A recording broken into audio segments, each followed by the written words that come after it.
You're crazy.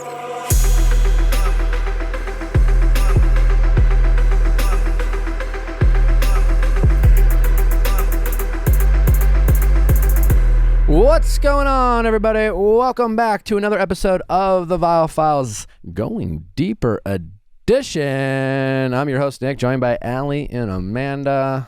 What's up? What's going on? What's new? Happy Wednesday. Boppin'. I feel like it's impossible not to be in a good mood after being in the same room as Joey. Really energetic, vibrant person. He is, yeah. Get ready to get in a good mood, everyone, because we are.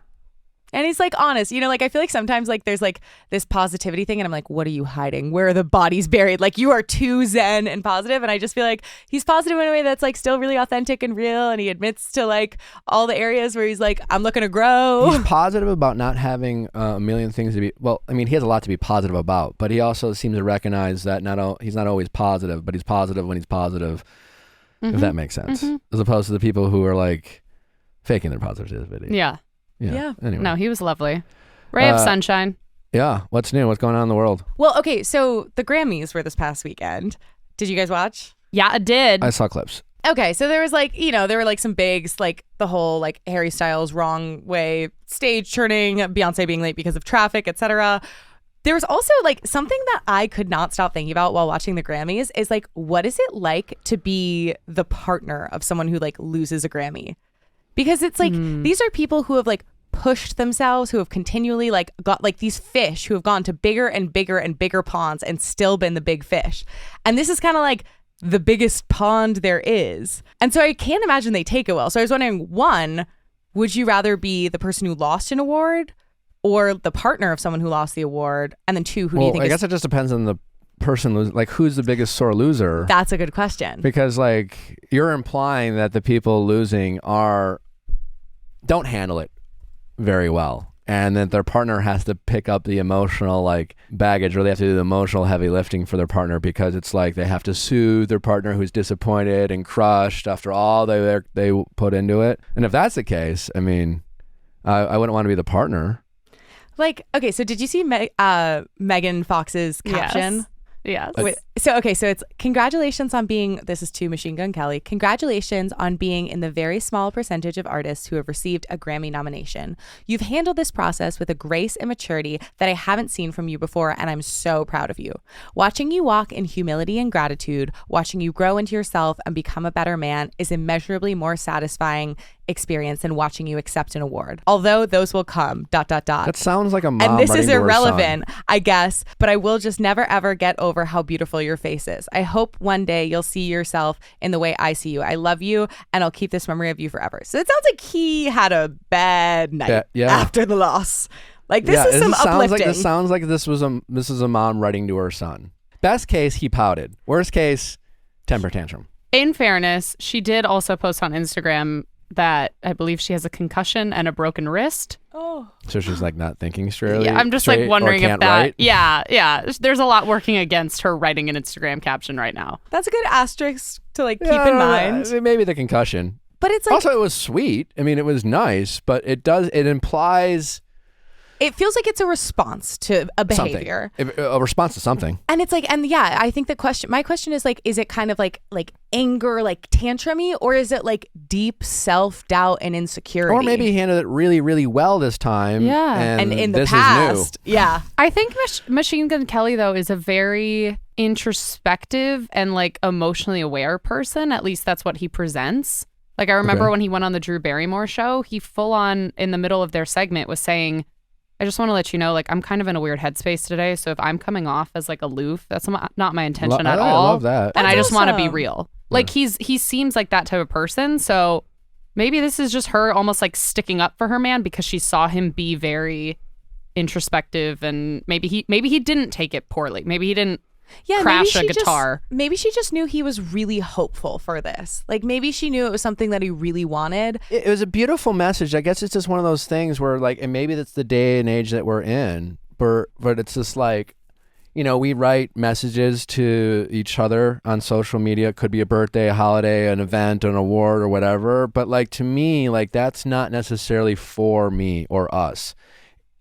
As public figures, it's you You want to share. It's a sharing with the world. But in terms of like, it reads as if she's talking to Machine Gun Kelly. But I guess I would hope that this wasn't the first time Machine Gun Kelly saw this message. Yeah. You know, or had this conversation with her. Because it's like, I always say, like, Instagram's not a love language. Like, I don't know. I don't know if people are communicating that way. Like, wait, that's an interesting topic for debate. Like, Instagram's not a love language. do you say what you have to say or send the cards or whatever and then go to Instagram? Or is Instagram the way you're like, well, I posted about you, go read it. Like, to me, it's weird. I totally agree to that there's like have no it way. be, public facing. Yeah, because it's hard for it to not like inherently be performative because it's like this is a stage. Instagram is like a stage for like everybody. It's not for me. It's a message to the public about me that my partner wants to share. That being said, and I totally agree that like, yes, there's this like inherent like performative aspect. It could never replace like one-on-one communication or just like words of affirmation in that more like personalized way. Do you think it's fair to be upset with a partner if they like don't like your Instagram stories or don't like comment on your posts? If who doesn't? You're like, if you're dating someone. It matters more than I want to think it does, because it's like, I think it can matter a little. Yeah, it matters a little bit. So after your engagement, Ashley made that super long post. Yeah. Do you wish she would have just sent that to you individually? Great question. Well, it was meaningful to me that she wanted to share that to the world about me. But if it was like Natalie, I would want her to have communicated that to me prior to sharing that message.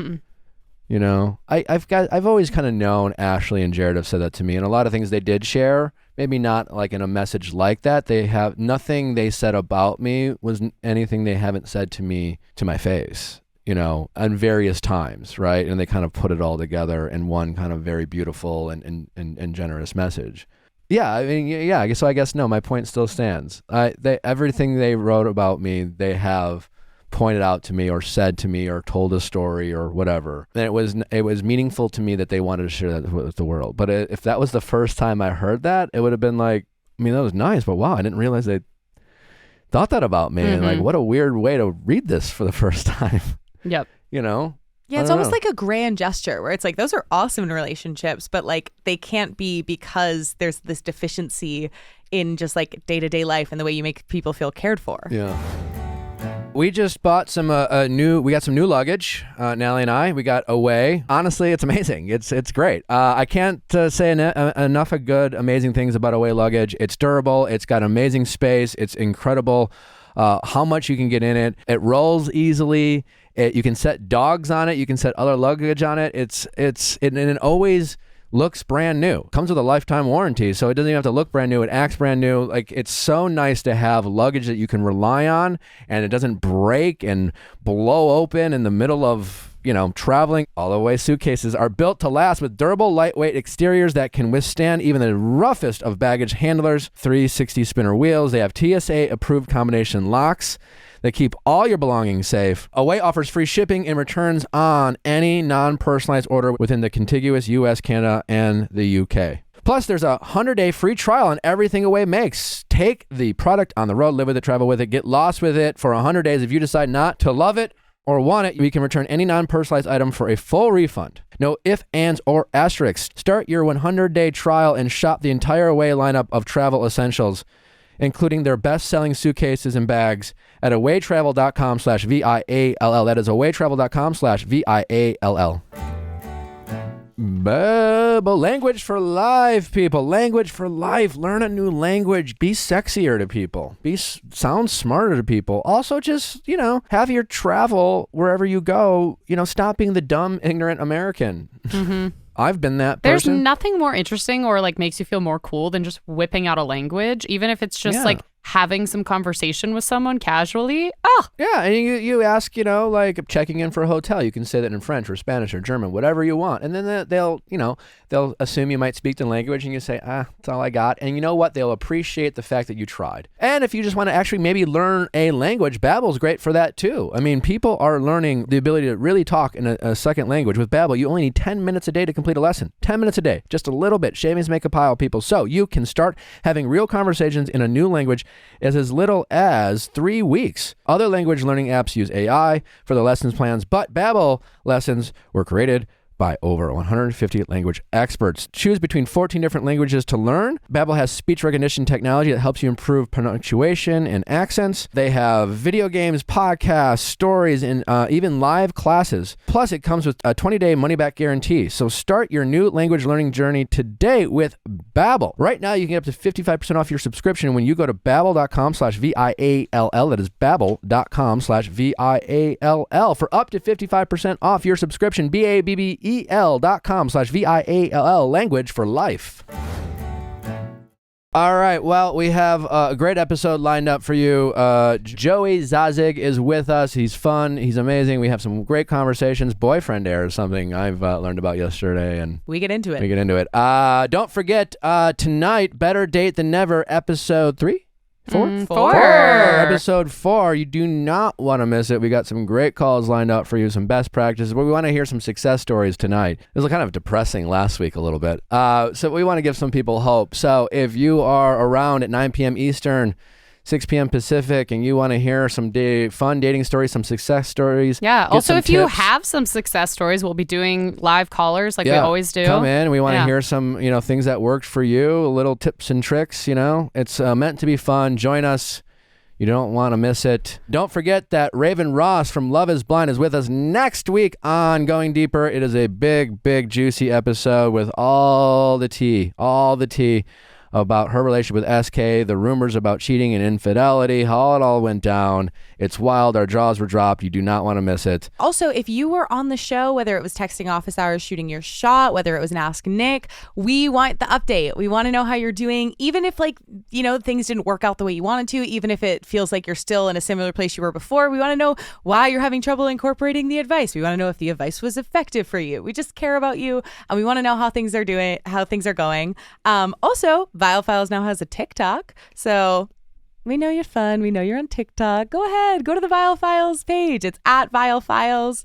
Be one of our founding followers. All right. Well, let's get to Joey. So only iced coffee? Only iced coffee ever. Because I'm gay. Because you're gay. Gays only drink iced coffee no matter what. It could be 2 degrees in Aspen. We're only drinking iced coffee. And who started the iced coffee gay revolution? I don't think anyone's... I don't know. Did a gay man invent the iced coffee? I don't think anyone's taking credit, so I'll be the one to take credit for inventing iced coffee for the gays. For the gays. You're welcome. And why do you think that is? I don't know. Guys are just too hot? I think we like a little shake. We like a little the shake. It's really the shake. Oh, you want to listen to it, and it makes it. I don't know. I go and to the bed. straw. You need a straw. Oh yeah. Oh yes. You're not going to drink. Unfortunately for Joey, he is drinking with a straw with hot coffee, but I you drink wouldn't hot coffee typically. with a straw because you don't want your teeth to be yellow. Correct. So what you do is you take the straw. This is like the best thing I could tell anybody. You put the straw and you put it like coffee, all the way back in the back of your throat, like you're deep throating or something. But you want to bypass the teeth. Straight down the throat. Who drinks hot coffee? I can't. So it's about the straw. So it's about. You need a straw. Your teeth are going to be yellow. So is it about putting the straw in the back of your throat? Yeah, you put the straw in the back of your throat. You bypass the teeth. Gotcha. So it's all about the teeth. It's all about the teeth. Everything's a spectrum nowadays. So the temperature of your coffee is like kind of where you fall on the spectrum, maybe? Yeah, like gayest is like an iced coffee. Super cold. It's like the Kinsey scale. like a little bit more ice than It's coffee. almost a slushy. Yeah. And then like if you want to do like light ice from Starbucks, you're like a little bit more, closer to like a daddy hot coffee. But your coffee's burning fucking hot. Burning. So I'm straight as fuck. You're straight as fuck. It must be like 110 degrees in this bitch. It's actually making me hot. I need to hydrate. This is going to make my voice more raspy than it already is. Joey, welcome. How are you? I'm so good. Thanks for having me. I'm excited to be here. Thanks for coming. How's your heart? Of course. My heart it's good today. It's feeling grateful and like excited today. Yesterday it was a bad day. Why? But today is a good day. What do you do on bad days? Tell me about your bad day. You woke up and... On bad days, I cancel the day. I cancel... I cancel everything. I go on a hike. I go work out. And I let myself be in my feelings for 3 to 4 hours, and then I snap out of it after a long hike, and I move on, and I tell myself that tomorrow's a new day. What was your bad day about? Just like everybody, I feel like self-doubt and just reading some of the comments. Okay. I woke up, this is so bad, and this is what I don't recommend. I woke up and the first thing I did is I went to TikTok, and it was a bad thing to do to start the day, because it was just, I saw all these comments. You went to TikTok or you went to your page? I went to You were my seeking notifications. validation. Yeah, because I posted a video the night before, so I was like, this video is going to do good, but instead I was like, fuck. I just saw like my notifications, and then I got into a deep hole. What was the video about? It was just something from the show, a clip of me. Oh. And it didn't really get me in my feelings, but it's just, frustrating that people that are talking about it aren't really watching it. And then they want to watch these 5-second clips and then judge what it's about. So, it's one thing if people talk about the show, but it's another if they talk about your like physical appearance, and that hurts. I'm sorry. It's okay. But today I'm like back to Joey. You look hot. I feel hot. Dressed in all white. I feel hot. I look great. That's how quick we can all snap out of it. If I can do it, you can do it. So hiking is your kind of zen bounce back? I think so. And just like not pressuring myself to do anything I don't want to do that day. So just giving myself that. How would you get through if you had to? What if you couldn't hike?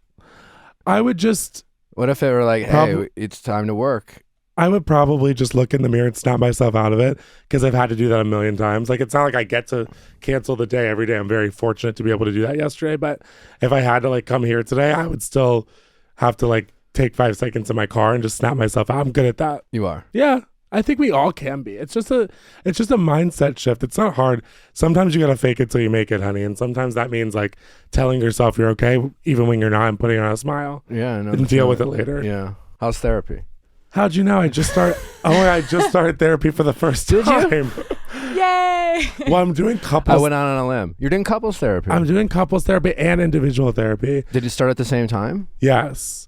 And therapy is really hard for me, because like I'm one of those people, if I'm paying someone, I kind of am like ticking in my head. I'm like, okay, like when's the help coming? Like how? Yeah. You want immediate gratification. Yeah. So it's good. I feel better. Like if I'm having a bad day after talking to my therapist, I instantly feel like a weight lift off my shoulders that I didn't know I had. So I recommend therapy. Have you ever, the therapy high? Have you ever gotten that? Like, I had it for the first time on did? Friday. Yeah. I was like, I don't even need to go out. Couples or This feels good. individual? Couples. It just felt good to like have a third party.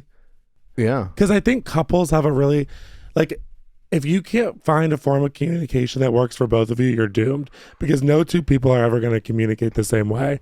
You have to find your own way of communicating. I'm a therapist, bitch. Like, what? You have to find a new way of communication that works for both of you, and that's difficult to do. It's a make or break. I mean, I've found, it's a really helpful, interesting thing. And we talked about love languages. What are your love languages? Acts of service, for sure. Interesting. Did you have it? Like, what did you think it was? Okay, I thought off the bat that your love languages would be gifts. Wait, did you think I gave or received? Received. And Really? And physical touch. Okay. Why did you think I like to receive gifts? I don't know. You just look like a guy that's open to receiving gifts. It just kind of like gives me that. You kind of Should we be sending you more gifts, Nick? Well, I don't girls. I'm not a gift guy. I'm the opposite. Your Okay. acts of service. Yeah. Gifts, I mean, like, I'm not saying I don't like gifts, but I'm always kind of like, thanks. Me too. I'm not a gift person. If I want something, I'll buy it.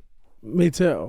I don't need the burden of having to like the thing that you're really excited about giving me. I hate that. I almost don't like gifts because Yeah. it just makes you. It's pressure to be like, oh, I love that, and like I'm not good at faking it. Wear so- it. Wear the gift. Wear the gift. It's fine. Yeah. So yeah, I'm an acts of service guy. Oh. Do you not want to talk about couples therapy? I can talk about the couples therapy. I all just day. think it's really, I think we talk a lot about relationships and dating on this show, and we talk a lot about couples therapy, but people talk about going to couples therapy more than they go to couples therapy, I feel like. That's why we did it, because I think that we would. How did you guys get to that point? Because I'm assuming, and correct me if I'm wrong, you probably talked about it, maybe it was a fight or two, whatever, but there was a moment where finally you guys agreed to go. And I'm curious, what was that moment? How did you guys do that because, again, for so many people out there, they talk so much about couples therapy and then they never really go. And people treat couples therapy like reconstructive surgery rather than like a safety belt. And it's more effective as a safety belt. Yeah. So we talked about it for about 2 years. Okay. And we didn't do it until like last week. And to be honest, it was like, you know, we would get in these huge fights and not be able to communicate. And then we'd open up the rug and we'd just shove so much shit under there. And then it'd be like an explosion of shit. And finally, all the stuff came out the rug, honey. The rug was pulled from under us. And I was like, okay, we either do this or we're not going to last, because it's great and then it's bad. And it's great and it's bad. And like, I have way too much stuff going on in my own head right now and my own life that like my relationship's really important to me. And I knew that therapy would be the only way. So we had to do it. It got down to a dire need, and I'm not going to lie about that. Communication was just getting so bad. But now it feels like it's already, after 2 sessions, on the up. It already feels like it's on the up. Honest to God. What did you learn about yourself and how you communicated with your partner? What's your partner's name? Brian. Brian. How did you communicate with Brian? And then what did you learn about how he communicated with you? Like, what's a revelation that you learned? If you're willing to share. I'm willing to share everything. The one thing I learned was more about like when he says something or does something, like sometimes he'll pull away, but he loves touch. But if it's not at the right time and place for him, she was like, how does that make you feel? And like, she made me dig deep, and it comes back to like me feeling like unwanted, or me feeling like unloved, or like that person doesn't, when it really isn't coming from there. But like, that's how it made me feel. And then it goes back to like little old Joey, who like people weren't playing with me in kindergarten, and I feel like, you know, not loved and not cared about. And then that spirals into me being like angry and nasty, because I can get I have a really bad temper, and I get really angry, and it gets really scary, and I'm not going to lie about that. And I think people are very surprised to hear that about me. I can get mad.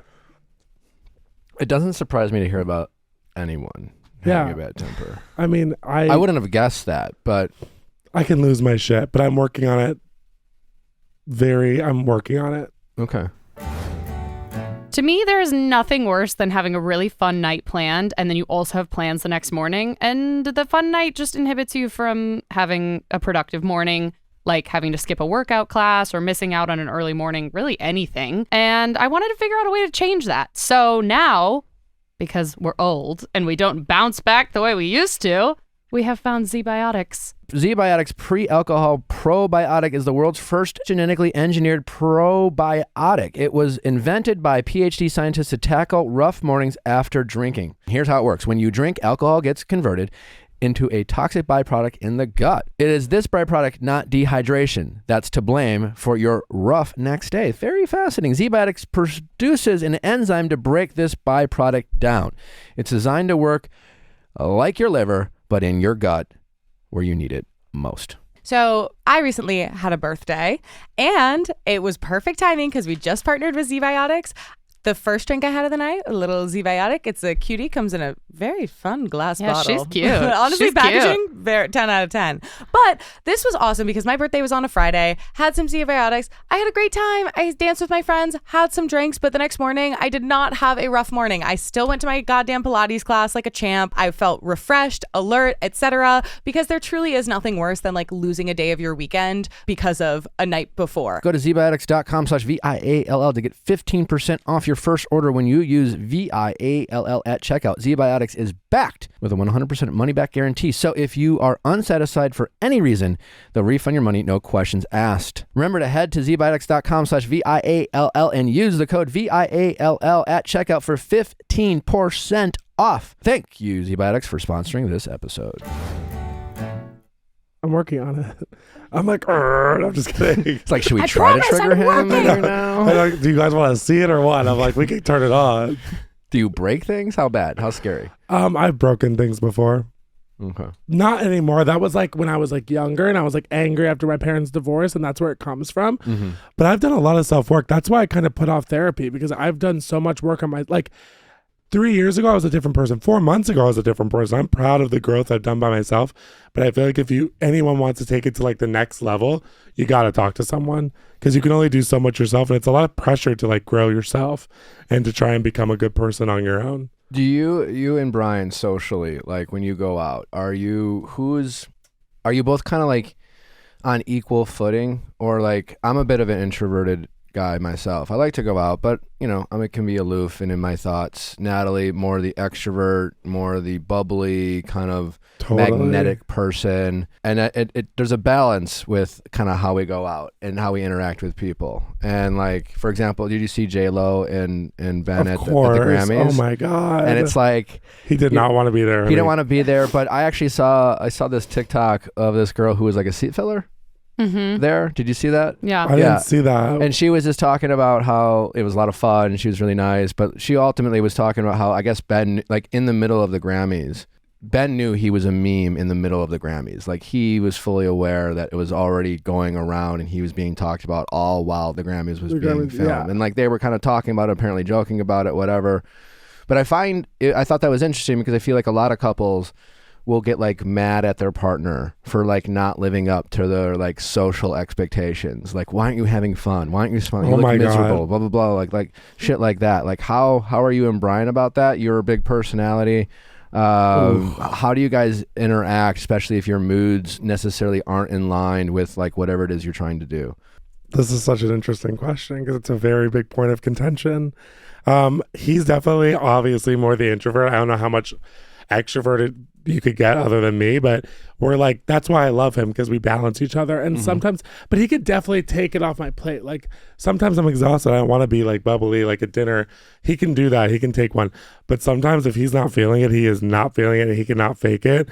And I'm like, if it's like a work event or something, I'm like, I get really pissed off, and I'm like, at least just like and he doesn't want to. So it's tough. Because what if he it's not that he wants to, what if he can't? Well, I think everyone can. Sure. Do you think everyone can? Sure. Anyone, I think, can do anything to a certain extent, but does he want to? It costs more emotional energy for some people than others. Some people, like, their tank is a lot less full, or it depletes a lot faster in social settings. Like, that's true. To oversimplify what it means to be an extrovert or an introvert is like when an extrovert goes out and socializes, it actually like energizes them. It kind of feeds their spirit, it fills their cup. And an introvert's the literal opposite. It depletes them. So they'll go out and it's just like it zaps the life out of them. So they only have so much in their tank, and once they're on empty, they're on empty. But if they show up empty, it's like they'll get anxiety and they'll get in their and their body will swell up and but for me, if you know your tank's empty, you don't show up. So, but have you expressed? But okay. So you're out with Brian, big event. He's just like, babe, cup's empty. I can't go. You're like, cool. Ooh, that's a good point. Now that you say that, I'm like, well, I guess I would be like, no, just come and fake it. Yeah. And he was like, oh, I don't want to. But he won't go. Like sometimes now, like he knows how I'll get, especially at events. He like doesn't want to do work events with me anymore. How will you get? Well, I'll get like, buck up, like, like talk to these people, like be nice, like, okay. and he'll be like, this isn't fun for me because it's not. I bet I would really get along with Brian at a party. Oh my god, you would love Brian at a party. We would just stand there, not say anything, kind of look at each other. We would nod. We would people watch someone. That's how he is. Do something, and I would just like look at him and go.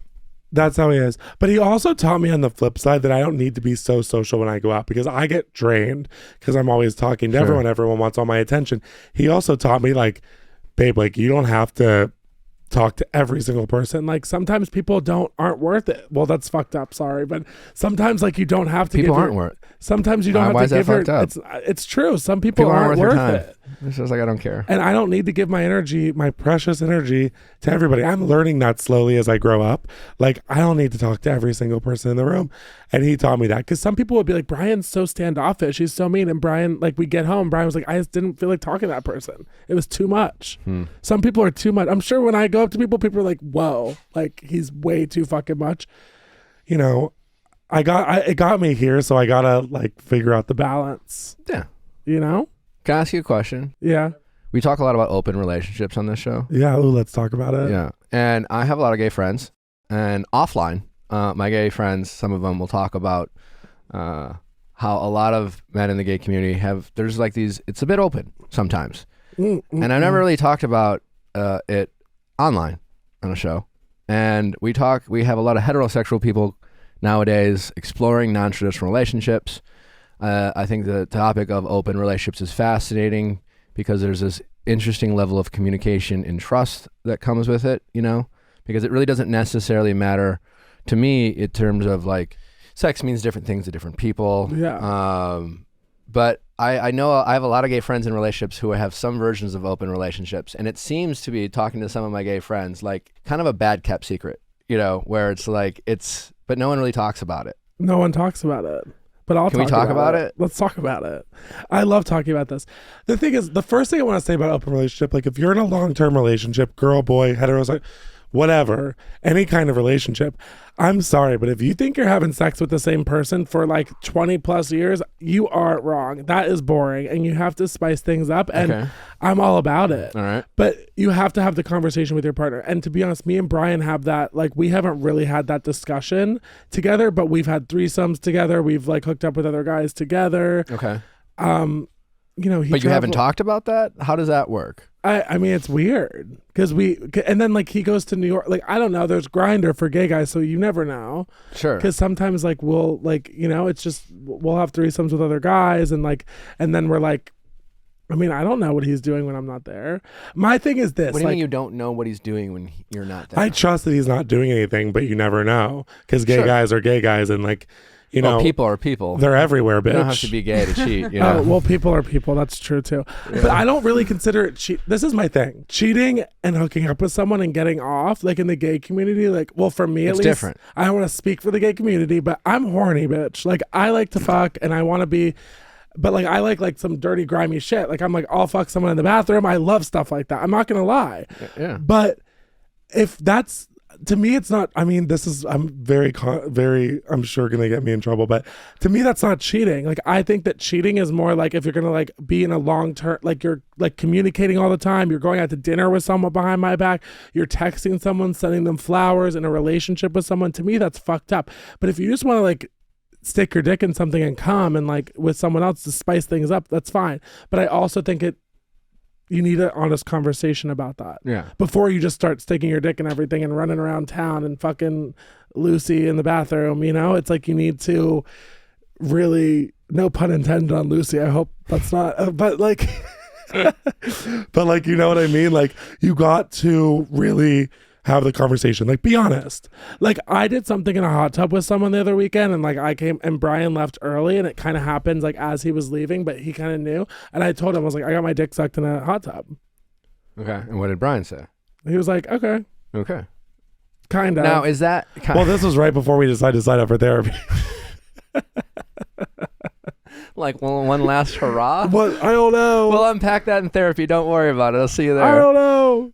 Uh, But it was good because I feel like for me and for my sake, if I'm going to do that, I don't want to be shady. I'm not that type of person.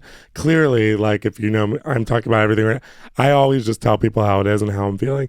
Sometimes it gets me in trouble, but it's who I am. yeah, I mean, A slut. I think it's a bit. Yeah, listen, I think it's 2023. Relationships have drastically evolved and changed, and people are like settling down later in life, and marriage means a completely different thing than it meant 30 or 40 years ago. You know, the divorce rates, you know, high, right? And so I think people are exploring different ways to have long-term domestic partnerships while still, you know, serving their fantasies, so to You speak. have to. It's like, I don't want the same dick for 15 years. But it It's seems like, boring. yeah, like how can the gay men, if this is something other heterosexual people want to explore? Because it seems like in gay men specifically, it seems to be more prevalent and accepted. Part of, it's like, it's not a thing. From a lot of my gay friends, I'll talk about it with them. They're like, yeah, like kind of like you said, like, I got my dick sucked in a hot tub. I told Brian, and like, he was like, whatevs. And like a lot of people would listen to that and go, what? Huh? What's going on? But like, it's different. I don't think it's a big deal. Yeah, like it's sure, I know, but it's like, how did you guys get to that point? Like, what is it about that? Like, how did you guys decide that for you, that sex intimacy wasn't about the act of sex, but more about, because I feel like it's the intimacy that you don't want violated in your relationship, but the sex, you separate that almost in a way. Yeah, I think I've gotten there. I don't know if Brian, I can't speak for how he feels about it. But He's it's a not little just you two, different. right? But a lot of, I'm But just it's like saying, for like, everybody. Like, yeah. I think that's how it should be looked at. But I'm also big in relationships, just communication. Like a lot of girls like write on my AMAs every week and stuff like, oh, like I feel this way about my partner. How do I what do I do? Blah blah blah. I'm like, have a conversation always, because if you can't have a conversation with your partner, that's not your partner. I'm sorry, but like you need to be able to be open and honest with them, and otherwise it causes for more problems down the road. You need to figure out a way that's like communication, which I think is why everyone needs therapy. It comes back to that. It teaches you how to like bring those things up to your partner and how to like talk about it. Also, if you're a pussy, you can just bring it up in front of the therapist, because then in front of the therapist, no one's gonna act a fool. Why does that make you a pussy? I don't know, because people don't want to have it unless there's a third party. Well, sometimes that's productive. It's very But productive. otherwise, you're just like, it's like, you know what? I could have waited for the I therapist. don't have the energy to argue with you about this for 20 minutes. Let's just bring it up in therapy. That's why therapy is also great. You might as well get your money's worth anyways. Saves a lot of time. Yeah. Like if I would have saved the dick in the hot tub story for the therapist, it probably would have been great. So But Brian was fine with it. he was fine with it till the morning. Then we got in a fight, and then we signed up for therapy. So he wasn't fine with it. No, not really. But I was, because I brought it up to him. Has he done anything that you've I was. originally been okay with and then suddenly weren't? Yeah. Like when were the roles reversed? I'm pretty chill. Like I'm pretty like, So if he was like, babe, I got my dick sucked in a hot tub. I would be like, word. Like as long as you're not Word. word. Period. I'd probably be like, work, period, bitch. But for me, I'm like, honestly, I think I just don't want you having a relationship with someone else. Don't bring him to dinner. Don't bring him on like an Erewhon date. Like don't bring him hiking, running. It's like it has to be a one and done. Like I don't What really about even like want you to have sending as nudes? I mean, Brian, you find if out your that head's- Brian's like texting someone. He met someone on Grindr and they're like, send me nudes. Would that feel more intimate or personal? No. Nudes Like, are nudes. I where love do a you good draw dick the pic. line between intimacy and sex? Just not open all the time communication with someone about things that aren't sex related. Like it's got to always be about sex, and it's got to be with different people. You can't be having sex with the same person. It needs to be different people all the time. Gotcha. You can't be having sex with a different person that's the same person all the time. You can't have like a fuck buddy on the side. Gotcha. To me, that's cheating. Okay. But if you want to fuck a one-off and then that's good, then that's good, because and then never talk to them ever again. Okay. But if we see them out in public and you fuck them, you better tell me, because don't embarrass me. That's my biggest thing too, is do not embarrass your partner. Like I think it's like, don't put me in a position to be embarrassed. Like if you're having a conversation with someone behind my back, Yeah, you respect you me. want respect. And I am a public figure, so like, but You like are, in the yeah. gay community, people do know me. It's like this. It's like everybody in the gay community, not just me. Like if you go on Grindr, if we're having a threesome, like don't send a couple pic, because it's gonna get back, and it has gotten back, and that's embarrassing. Yeah. Like people have DM'd me and been like, hey, like Brian's on Grindr. Like it's been, things happen. You can't get away with anything nowadays. Technology Yeah. and like being in the gay community. So that would hurt. That hurts your feelings. Brian's on Grindr more than. if he's Would that- doing that it would- without me, Yeah. I'll be pissed. So like you finding out that, say, Brian was on a date would bother you more than. If Brian was on a date, we would not be like, we wouldn't be in the same house after that. You can't go on a date, bitch. I would never do that to someone. I think we're on the same page with that, like, because we love each other so much. Like, we love our date nights. We love our life together. But, like, we're both two very horny men. I'm ready to go. They call me Big Dick Joey. It's like, I got to do my thing Sure. Yeah. and be out and about. Yeah. I mean, Got to showcase it. Yeah. it'd be a waste. Yeah. I feel like my experience has been like kind of within like the queer community, like just there's a lot more like incestuous friend groups. Yes. And so I'm curious for you, like how you, because the things you were kind of describing about like more in the emotional affair category are also totally things you would do with your friends. And so You have tea. Yes, tell us. To this tea. Tea, please. Wait, like incestuous friend groups, like my best friend's over, it's late night, and we're like gonna have a threesome type thing. Yeah, I or don't just know. like where but like I have gay friends who are in a relationship, and then they'll one of them will like go out with the boys, and it's just I get the sense that like going out, they're like, we had so much fun, and I'm like, cool, but I get the sense from them that fun means something different than when I'm out with the boys. Well, yeah, you never know that, but we did with like my best friend of 15 years. We ended up having a threesome recently, which was really a trippy experience. Did it change your friendship? It didn't change the friendship, but because I'm very chill about it.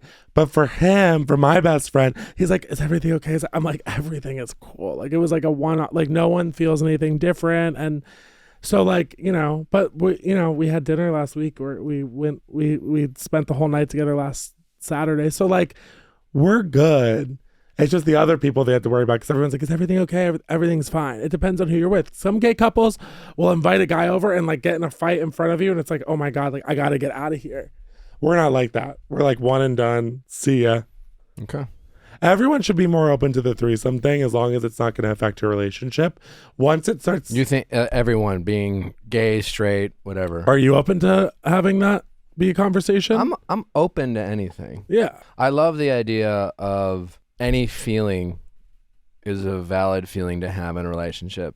Me too. And I like the idea that we can bring up any fantasy, any feeling, any fear, any insecurity. And there's no promise that the person receiving the information about the feeling might be awkward. It could be upsetting. It could be anything. But like there's this recognition that there's no wrong feeling and that we create a safe space to share it. And then we also create a safe space for the other person, to express themselves as long as it's not reactive and as long as it's just a conversation and things like that. I love that idea. Like how real is that and how obtainable is that? I think is something that Natalie and I think we attempt to have that type of relationship. And so we liked talking in terms of our sex life, we love talking about things, and we can get pretty kinky when it comes to like things we talk about, but like it's just fun because it's like it creates conversation. It creates, and even when we're not having sex, it's not even like dirty talk. We just like, how do you feel about this? How do you feel about that? And so we have a lot of different types of conversations just to like, it's like so that so it feels real in a sense. But yeah, so it's more about talking about it than actually executing on it, at least at this point. Just so far, just wait. It all starts with a conversation. Oh, sure. We talked about stuff before too, and then like here we are in Miami having a threesome with God knows who, and like in Vegas after the Adele concert of all places. Oh well, I mean that makes sense. Yeah, which was amazing, by the way. Highly recommend. Adele will touch your heart. Oh my God. And push you into having a threesome later. See, that is fascinating to me because I think Adele can do many things. I do not necessarily associate her as like a getting horned up. Yeah, like or like even like an adventurous. Like I feel like Adele makes me want to be like held by someone and not try something new, perhaps, or like delve into something spicy and exciting. I'm gonna blame this on Adele because we were sitting in front row and like she's very interactive with her people, and I'm very tall and I'm very like I was like a little drunk. She was staring at us the whole time. She was having so much fun with us. She was laughing. I went to the bathroom at one point and she looked at Brian and she went in the microphone, "Do you really want to be with him?" And like laughed at me. And I came back and she looked at me and she was like, "What the?" She was like, "Where'd you go?" Like she was talking to us the whole time. This is great. Where is this in Vegas? And this is in Vegas. And then so that's why she like was talking about our relationship. She was focused on us. And I'm not just saying that. Brian knows that too. And she made our night because we were like having fun with each other the whole time. So yeah, she made us horny. And of course we went out. She was talking about our relationship, having fun. Like she made you feel so special. She made us feel special. So, naturally. To what extent do you feel like you identify with kind of like main character energy? Because I feel like that's a big topic of conversation on TikTok. And I feel like as an influencer, so much of your life is like knowing that people are invested in you and the things that you do and the content you create. So like, where's that kind of balance for you between allowing yourself to be the main character without taking it too far? I don't know how to not take it too far, girl. I don't know. You guys got to watch the show too, because I think when it comes to main character energy, I have no idea. I just am myself, but it seems to come off very, it's a lot. Joey is a lot, and I can't help it. But I gotta love myself because it's all I can do. So, I mean, I try to just be like as down to earth and like humble and stuff like that. But when it comes to like main character energy, I don't even know what that means because I feel like I give a lot to like my audience online, like my content. So I just try and like be me. I don't know. I'm in a learning process about myself right now. I'm in a whole new like, watching yourself on TV for the first time is very daunting. Is this your first time on TV? It's my first time on TV ever. And I was like, I'm just going to go on and be myself. And I'm like, oof. Oh, like, yeah. I didn't. Yeah, it's my How first. is your heart? My heart is very. I'm excited because this is something like this was like a bucket list item. I'm Sure, like, oh my yeah. God, I'm on an MTV reality show. Like, this is dope. So I'm trying to just be excited and not let the haters. Joey. The comments have just. It's funny because like it's like a regular TV show. It's like it comes out every Friday at 9 p.m. So then people start binging it and people are really starting to watch it now. So I'm getting floods of comments and stuff like, but I'm just still, I gotta stay proud. I can't let the haters like take this away from me. They don't know who you are. No. People who watch reality TV literally watch it to feel better about themselves. That's what it feels like. So They're trying there to judge you. Yeah. You are giving yourself to the audience to judge you, both positively and negatively. And the danger is the positive comments. Yeah. Because anytime you read the, oh, Joey's so hot, what a king, what a queen, whatever, and you're like, fuck, yes, I'm amazing. And then the next day you read the negative comment. It's so crazy. You've already validated that you will listen to strangers. Yes. And so the good or the bad, it doesn't really make a difference. And the second you respond to someone or you Can't. like tell them, they know that you're looking at it. Oh, you. So then it goes, they flood. I they made that flood. mistake. Like the first week the show came out, I like responded to one thing and then people started making reactions and people started, it was crazy. Quoting Cassie David's book, who so generously wrote a blurb for my book, wrote in her book, any response to the internet, no matter how sane it sounds, is insane. And that's life true. advice I've been It's living by. very true. It's true. You can't win with the internet. Have you guys heard of boyfriend air? Yeah. Oh my God. Yeah. Of what? I heard about that I found- last night last and night. I What was is like, it? this explains everything. So it's on TikTok and basically people are talking about, I think it's a lot of like women who date men are basically being like, there is something about the air in my boyfriend's apartment whenever I stay with him, like my skin freaks out, my hair is greasy, like I just like look worse. Yeah, like if you're when like I exist in that space. You need like to if you're a shower 9, way you're more. like you become a 7 or something in your boyfriend's apartment. Oh, like a straight guy's And apartment. I asked Nally about Yeah. this, and she was like, she thought about it. She's like, maybe, like, because it seemed insane to me. But like, you think there's something there? Oh, Yeah. like the navy Yes. blue, like itchy sheets that haven't Thank been you. washed. I and, like, talk to people about the boys' sheets so much. Like it's like you know what I'm talking about. I mean, I've been to like a few straight guys' apartments in Ah. my day, and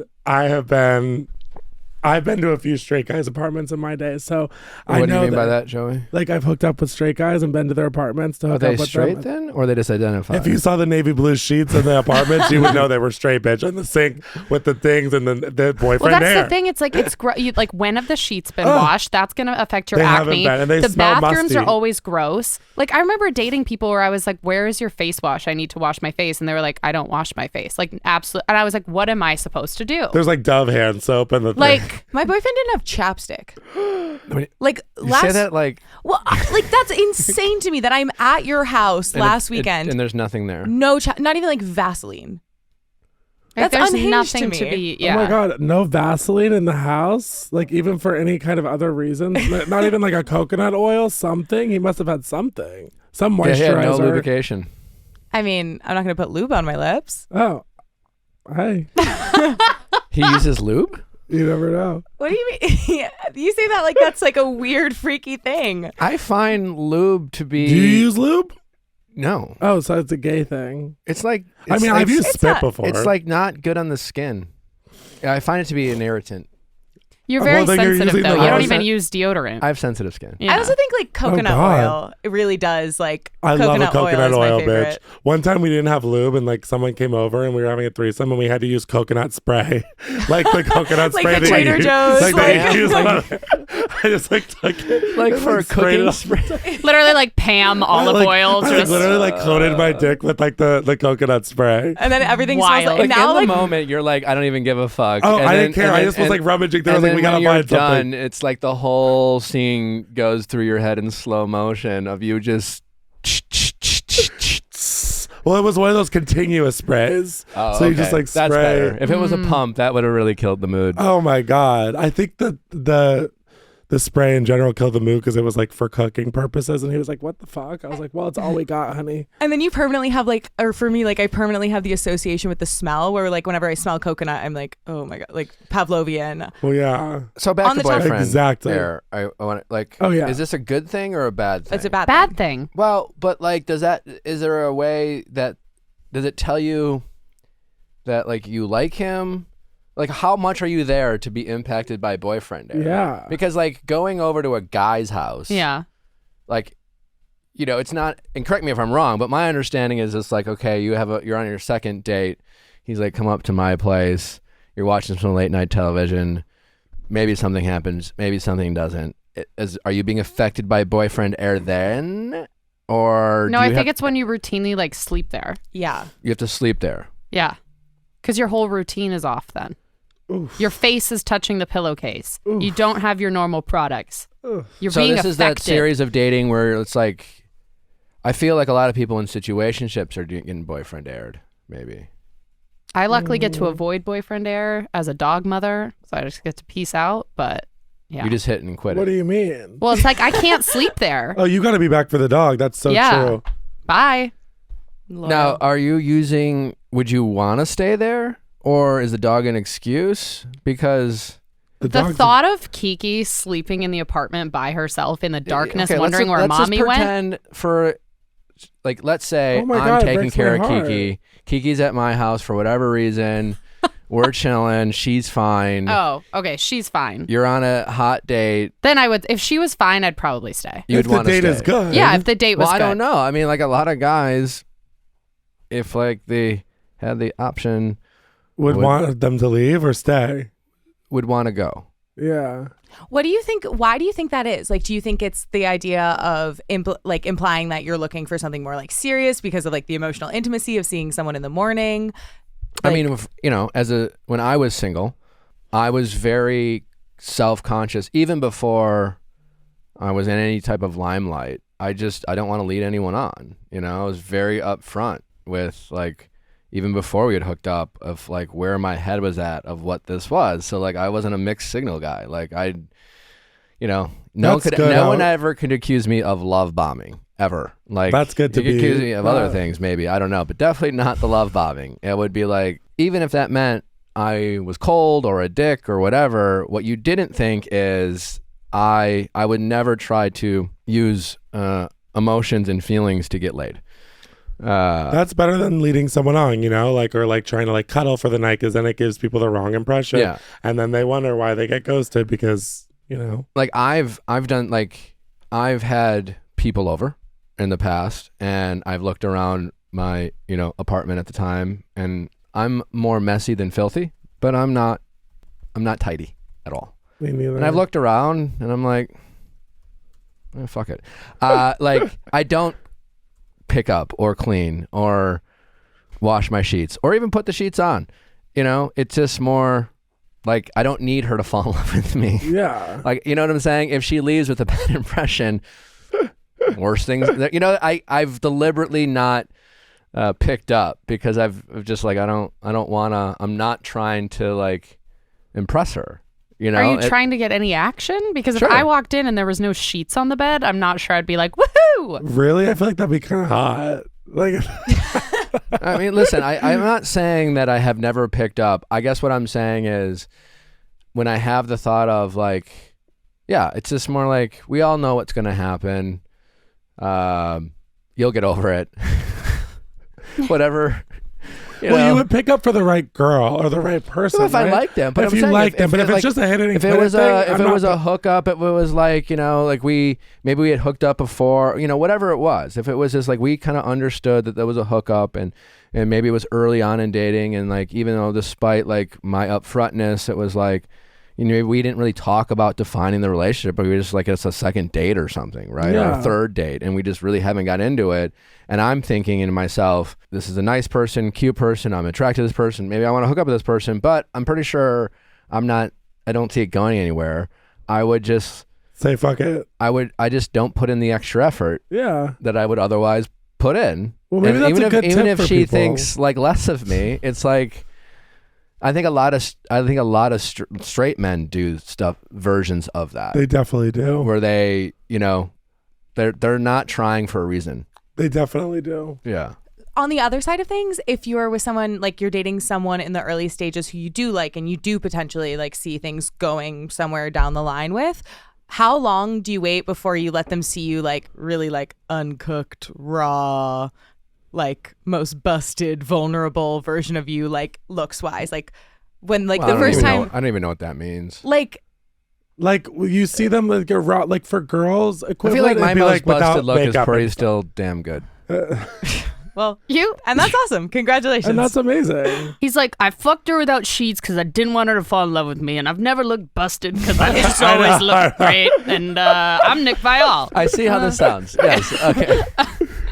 Well, what do you? I don't wear makeup. Like what? But you my can hair's look, like even like breath. Like when are you gonna be able to like have her like smell your breath without brushing? Okay, there you before? go. That's a good thing. Breath. Because my breath is rank in the morning. Yeah. Sometimes it's probably rank right now. I don't even know. But you have to wait. That I'm self-conscious about. That I am always.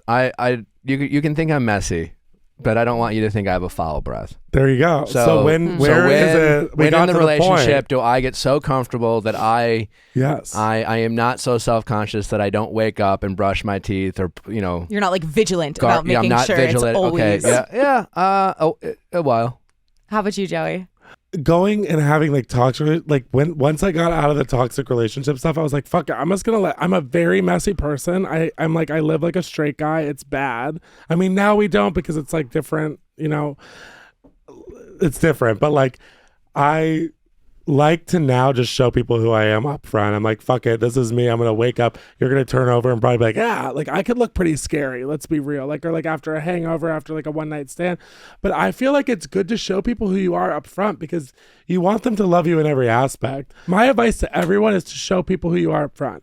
Like even if you're a crazy bitch, like just show them up front because you want people to know that you're unhinged up front. People try and be so much of like somebody that they're not for somebody else, and they're working so hard to get this person's approval and to get this person's love, and they work so hard and then they find out either like the person doesn't really love them because they find out that they're finally who they are. Like it's sad because then you get to a point, you wasted all this time trying to get someone's approval, and then at some point they're just not going to like you anyway. Immediate therapy. Immediate therapy. Right?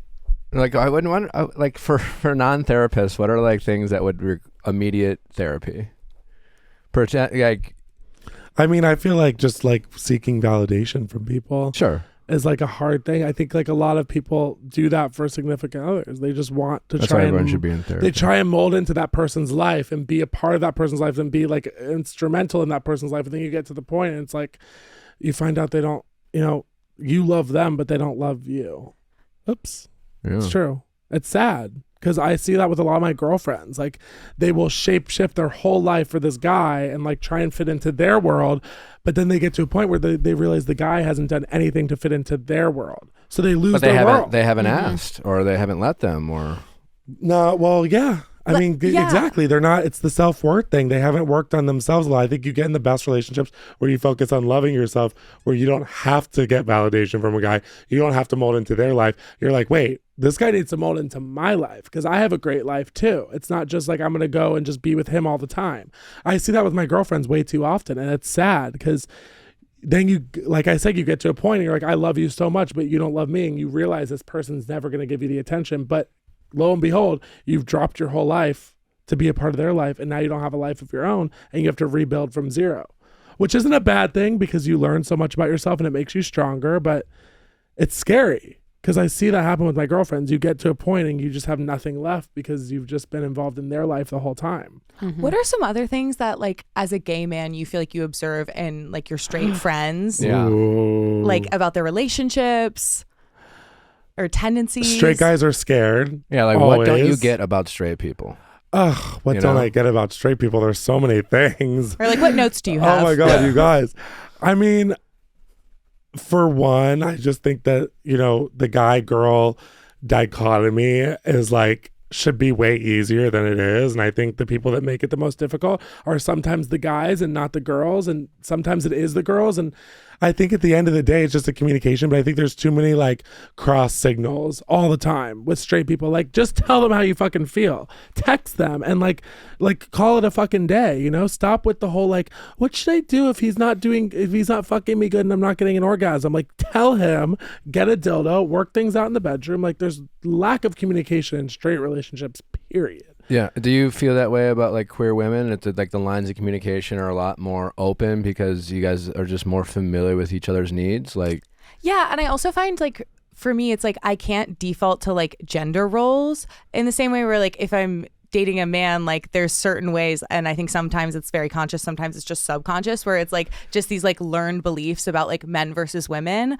that influence the way I behave. And then with like queer women, it's like someone needs to initiate. Like we can't just both be like, pick me, like you know, like there can't be too much like bottom energy. Like there kind of just needs to be like that balance. Oof, not bottom energy. But when you were saying that, I was like, do straight people all have bottom energy in a certain way where it's like there's kind of this like aloof standoff? Yes. Oh my God, straight people have bottom energy. Oh my God, you're giving bottom more. energy. Tell me more. Actually, you give top energy. How? Just explain. Just like manly, like I don't know, like deep boy, like I'm gonna fuck you, like I don't know, like That's how I come Like across. assertive, like Yeah. like assertive, like you know what you're about to say, Sure. you know what you want. Yeah. I got a lot of comments saying I have bottom energy, but I'm not a bottom. I mean, I will bottom. Like I'm not like either. I'm like I'll call myself verse, but I've always been like any a top. Do you would be guys think open I to get bottom energy? What is? Yeah. no, I feel like verse. Patrick says no, bitch. No. So I will think that's no. But people watch the show and they're like, "This bottom." I've seen like hundreds of comments like so is he's giving being called a bottom like the same as being called a pick me? No. No. But you say it like it's a negative thing. Can I ask you guys, what is a pick me? A pick. Pick me, Well, choose you- me, you- love me. Oh. It's like a willingness to correct me if I'm wrong, but a willingness to essentially kind of do anything for validation. You're not really speaking your mind or asserting your expectations, and you're certainly not even thinking about boundaries. It's just about, I've decided I like this person, and from going forward, all I really care about is, do they like me? Do they validate me? Like your needs or what your perceived happiness in a relationship is all about being liked, Right. but not feeling loved. I also feel like adding on to that, I think Great there's explanation. like Thanks. a I needed that. specific implication of like the whole I'm not like other girls embodiment of like a pick me girl is kind of like I love girls that say that because they're always the ones that are just like other girls. Like Yeah, the yes. girls are like, I am gonna watch football. Like I'm like I have one girlfriend. She's like, oh, we're watching football. Like I'm gonna be such a girl. Like these other girls don't really watch football. Like what you guys should go watch like your reality shows or whatever. And I'm like, girl, no one's gonna like you more because you're like a football watching. Like you're not different. And the girls are like, I'm more of a guy's girl, but like has no straight guy friends. Like I don't know. yeah, and weird. it's like the implication is kind of that you're like putting down other women. and it's I really think of it as like in a protest, like you're a scab, like you're crossing the union line, like you're like, oh, like I'm so chill with XYZ kind of thing. I don't get why other girls are like so high key about this in an area where it's like, no, maybe that's something that like people have a real point. We're like kind of moving towards having a conversation about something that's kind of fucked up, and you're like, wait, that doesn't bother me. Like she's crazy. Yeah, let me give you a piece of advice for all the guys out there and the girls. If anyone has to tell you how chill they are, or they try and make a point like, oh, Red that flag. doesn't bother me, no problem, I'm all good. Let me just tell you, that is going to be the biggest red flag you'll ever see, and you should run for the fucking hills unless you like a crazy bitch, because they are crazy. Period. Locker room talk. Oh God, the locker. What? Well, hold on. Bear with me here. Okay. When I say locker room talk, you thought guys. Mhm. You thought, like worst nightmare. but I think as a gay man, you get access to conversations with straight women about straight men. Is it true or false? True. Yeah. Very true. And I believe that, maybe different in its own way, that women have their own version of locker room talk that can be just as crass Of course. and just as raunchy and sometimes even more honest and more open, because I think women are more comfortable with sharing more insecurities and vulnerabilities about themselves and their partners than men are, and men are more like, like a fuck her, like, Yeah. like, whoa, but Yeah. they're not really like, hey, like, did you They should be did more you like notice that. this? But like either way, I think they can be crass and raunchy. And is this true? As a gay man who's had access to locker room talk for women or conversations with straight women about their male partners, do you have any insight? Does this happen? What's going on? Oh, girls get raunchy with the locker room talk when they talk about Yeah. like, it's more, I feel like some of my girls are like, yeah, like he fucked me and like, oh, he had like the smallest dick and it was disgusting and he didn't even like make me come and it was like, oh, he couldn't get off and like he got off for 5 seconds. See, Like, I knew this shit happens. I know. no, it's like worse. Like I was at dinner with my friend at Chaconi's the other night and she was like, ugh, like this guy, she's like dating him right now. So she was like, I'm dating him right now. I was like, so how's this? She was like, so we dove right into sex. There was no like emotionally, he makes me feel this way. It was right into sex. She's like, the only problem is like I found like Viagra in his cabinet right before we were about to have sex. And then we did it. And she was like, it was like for 5 hours. And she was like, I'm more of like a 20, 30 minutes. I need to get in and get out and like get an orgasm and go. But he didn't even give me an orgasm. And he was fucking me for 5 hours. Ugh. And then she like brought, and it was like 5 hours. Like, I think sex should be like, I mean, I'm good with like 10 minis and like, let's bounce. Like, I don't need it to be like passionate. So I felt really bad because she was like, most people worry about like how it's too quick and whatever. But no, nowadays it's like she doesn't want it I to think be. a good 10, 15-minute session. That's all you need. Solid. Yeah. That's all you need. I think longer than that is like, I don't want that. I'm sorry. It all depends, but I think you can have some good foreplay and some good sex in about 15 minutes. And that's efficient sex. It's not Yeah. really date night sex, and it's not really embracing each other and really trying to connect. But yeah. Yeah. But still valuable. Yeah. Still feel like it's not Yes. But I think girls' locker room talk is very crass, more than guys, I could assume, because girls really want to talk about the Yeah, sex I of it think- all. Like, I think a lot of men would be blown away by some of the shit that women talk about with each other about men. oh yeah, because I mean, when you're having sex, like the guy has a lot, there's a lot to live up to for the guy. For the girl, like you got to get hard, you got to stay hard, you got to fuck her, you got to give her an orgasm, you better come. Like, so like, the girl is expecting a lot, rightfully so. Like she wants to make sure it's good. So, period. I Okay. guess in sync with your nods. All right.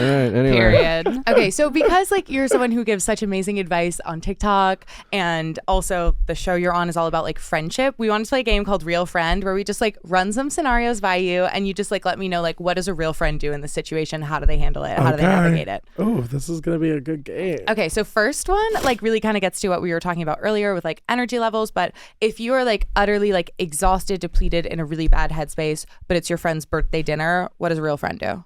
You go and you show up and you put a fucking smile on, you have a martini, make your day better, and just show up for your friends. My thing is you always show up for a friend no matter what. I'd show up. Yeah, you show up no matter what. Fuck it. Like, wake up. But Yeah. I mean, I definitely that is a pivotal moment for me to evaluate the friendship. Oh yeah. I mean, if people It's like, do I really need to go? How close are we? Can I send you I'll take you to coffee. yeah, if I'm not close with you, it's like I don't know. I love like not showing. Like, But if I make a commitment though, I go. yeah. Okay, if you get invited to like an event that you know your friend really wanted to get invited to, but they didn't get an invite, you have no +1, do you tell them or do you just wait for them to see it on social media? Like, what does a real friend do in that situation? I would tell a real friend would tell them, because I think it's fucked up to do that. Or I would just like force them to come with me. You always have a +1 if people want you there. But if it's something like very intimate, like a Grammy type thing or something, like of course you show them. You tell them. You don't just show them on social media. That goes with everything. You don't want anyone to find out anything before you tell them on social media, because I think that's a shitty way to go about life, because it just makes other people feel shitty. So just be upfront and honest. Not enough people are upfront and honest nowadays. I'm just going to say it. They're not. So people can call me drama on the show, but at least I was bringing up stuff like other people would be like, oh, it's fine. And then no one said shit. And we'd sit down with cameras around us and we'd be like, I'd be like, so what about this? And they'd be like, nothing. It's okay. I'm like, 10 minutes ago, you were like yelling and ugh. I hate that shit. Just be honest, everyone. Okay. Yeah. Do you think it's like just because of like the way we're holding people to a lot higher standards, what accountability can look like is sometimes like one mistake and you're done? Yes. Everyone's afraid of being canceled. Everyone's afraid that it's like a one and done. But you can't go around life living that way. You have to just say fuck it. If you're gonna just be yourself. That's all you can do. And life is a lot easier when you just realize you're kind of fucking crazy, and that's okay.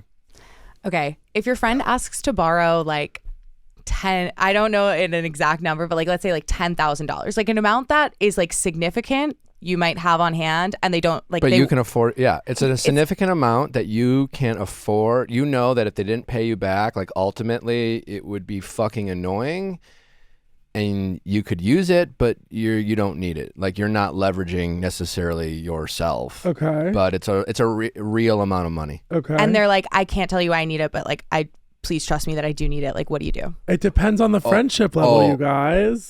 You have to tell me. I would never give someone. I mean, like, if it was your best friend, they would have to tell you. Yeah. And if they weren't telling you, they're not that close a friend. Can I ask you guys a really quick story? It's something really fucked up that happened to me. My best friend of 12 years went on a ski trip. And the best thing about it, I love like letting people borrow my stuff. It's like one of my things. And I used to work with Louis Vuitton all the time. So I had this Louis Vuitton shearling jacket, one of my favorites. It's no skin off my back. I let him borrow it as part of like his ski trip stuff. I kept asking for certain stuff back, and he would give me like some like Ferragamo stuff back and this jacket. I was like, I need it back.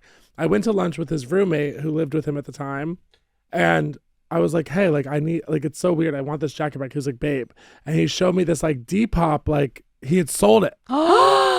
And it's my best friend of 12 years who sold the fucking Louis Vuitton jacket. It's a $5,000 jacket. He sold it for $2,500. And it's something that's been like looming in my head because it broke my heart. You know, and then we didn't talk. I asked him about it, and I was trying to not bring it up. I was like, I need the jacket back after I found out. He was like, I think it's at my parents'. I'm going to New York next week. Let me look. Still didn't get it back. So finally I was like, listen, I need my jacket back tomorrow. If you can't find it, maybe you can buy me a new one on Depop, which is petty, but I still haven't. I love that. I don't feel like that's petty at all. That's not petty. So he That's gave kind. me this, a thumbs up emoji, and we haven't talked since. And like I saw him at a party the other weekend, and it wasn't the time, and I'm just not in the headspace.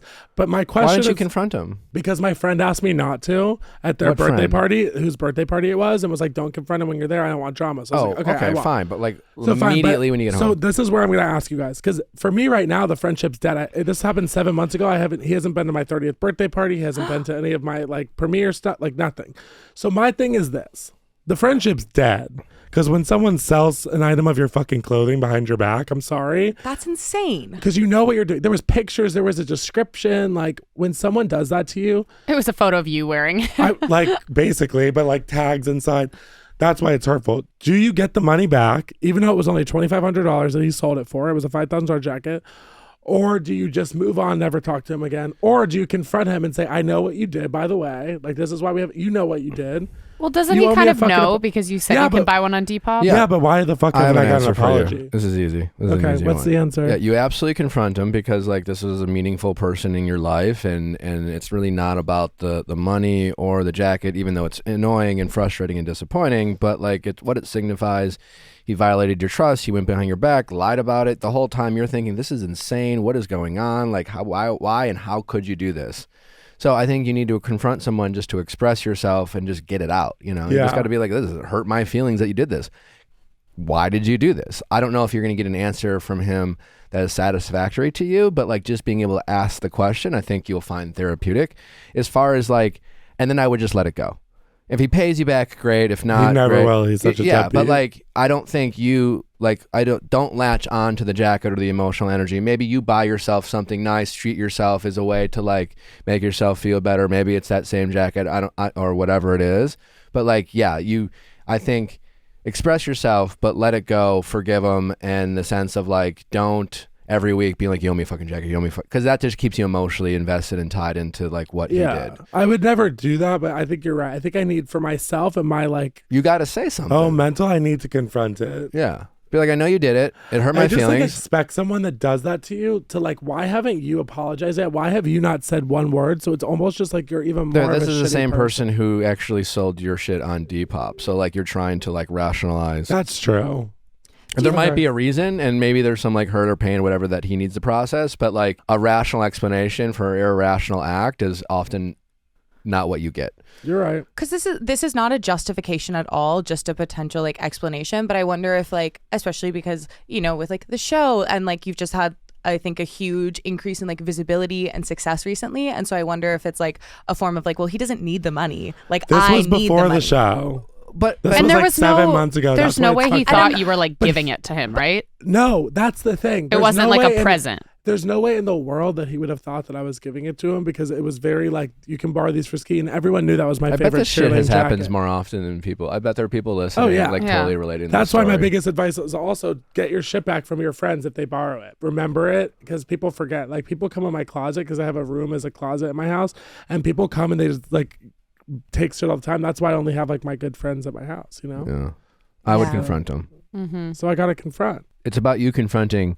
I would limit your expectations for what you will receive as an answer. This is just about you saying what you need to say to them. It's just something I need to, that I've been thinking about again lately, even though it happened 7 months ago. I'm going Yeah. through a whole like friendship transition right now. Yeah, So I think and it's maybe you something just like that- write it, because like I think it's Yeah. more about you getting it out there rather than. Oh yeah, maybe I should just write it in like a text. Is that pussy? Wait, No. after I don't think so. Go ahead. yeah, I was just gonna say we do have like a texting office hours caller soon, but I feel like we could also do a little bonus like craft that text. Yeah. I Yeah. would live for that.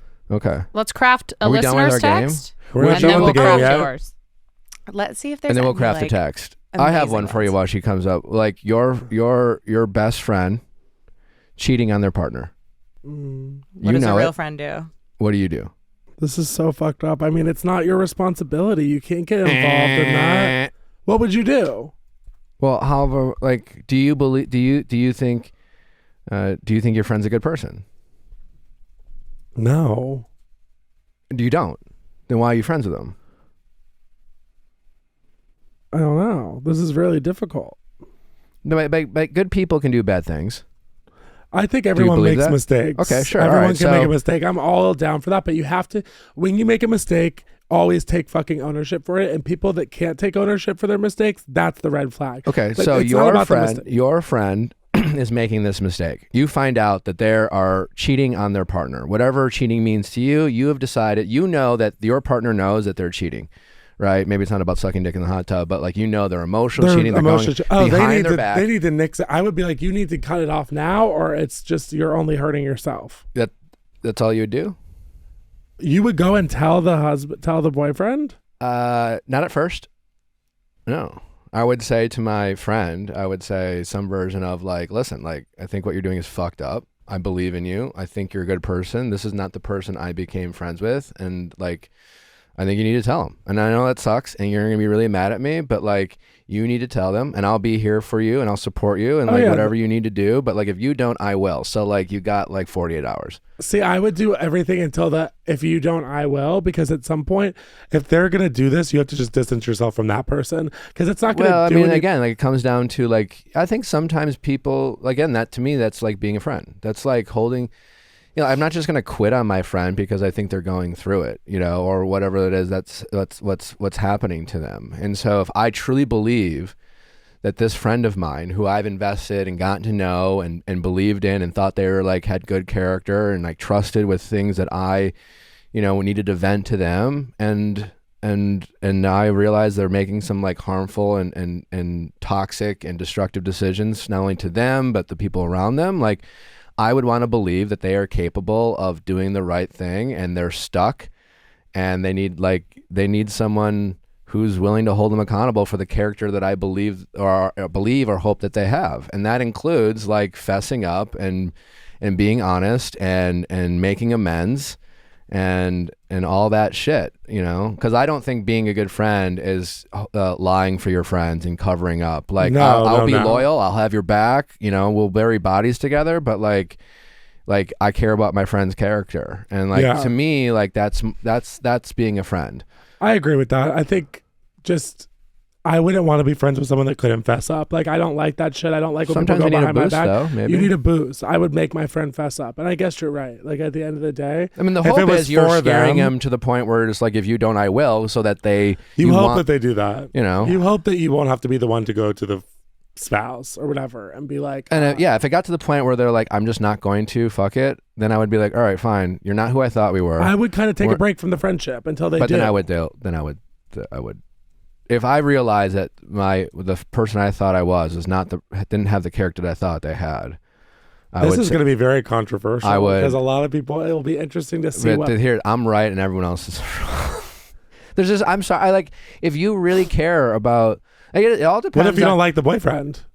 It's not about the boyfriend. It's about your friend's character. I would just hope my friend would fess up because I'm all about fessing up. Everyone fucks up. You guys just, even in the jacket situation, or the cheating situation, if you just tell me that you did something to me wrong, I can usually get over it. And you wouldn't justify not telling the boyfriend or the girlfriend or whatever just because you don't like them, because if you knew that it would hurt them. Well, I probably have to, listen, let's be real.